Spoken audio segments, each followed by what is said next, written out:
திமுக நிர்வாகிகள் மீது அடுத்தடுத்து போலீசார் பொய் வழக்கை பதிவு செய்து சிறையில் அடைப்பதாக டெல்லியில் ஜனாதிபதி பிரதீபா பாட்டீலை சந்தித்து திமுக எம்பிக்கள் புகார் அளித்துள்ளனர்.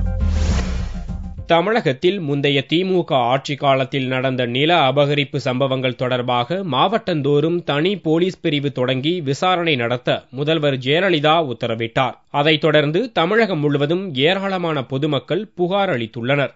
இதுபோன்ற நில அபகரிப்பு புகார்களின் அடிப்படையில் முன்னாள் அமைச்சர்கள் வீரபாண்டி ஆறுமுகம், KN நேரு, பொன்முடி, NKKP ராஜா மற்றும் திமுக நிர்வாகிகளை போலீசார் கைது செய்து சிறையில் அடைத்துள்ளனர். தற்போது மாஜி அமைச்சர்கள் சுரேஷ்ராஜன், KKSSR ராமச்சந்திரன் ஆகியோர் மீது வழக்கு பதிவு செய்யப்பட்டுள்ளதால் அவர்களும் கைதாகலாம் என்ற சூழல் நிலவுகிறது. இந்நிலையில் போலீசார் பொய் புகார்களின் அடிப்படையில் திமுக நிர்வாகிகளை கைது செய்வதாக டில்லியில் ஜனாதிபதி பிரதீபா பாட்டீலை சந்தித்து திமுக எம்பிக்கள் புகார் மனு அளித்துள்ளனர். மனித உரிமைகளுக்கு எதிராகவும் உச்சநீதிமன்ற நெறிமுறைகளுக்கு மாறாகவும் கைது நடவடிக்கை எடுக்கப்படுவதாகவும் அது பற்றி ஆராய்ந்து உரிய நடவடிக்கை எடுக்கும்படியும் புகார் மனுவில் கூறியிருப்பதாக திமுக அமைப்பு செயலாளர் TKS இளங்கோவன் கூறினார்.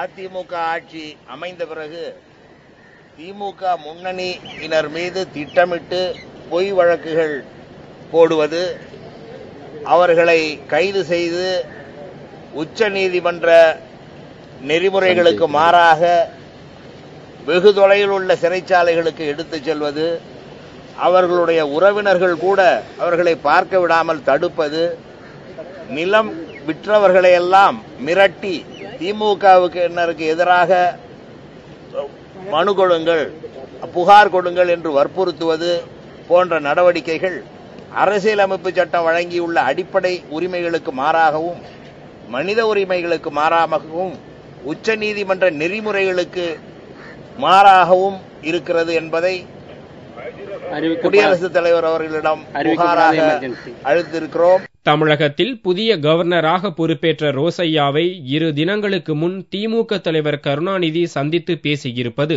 குறிப்பிடத்தக்கது.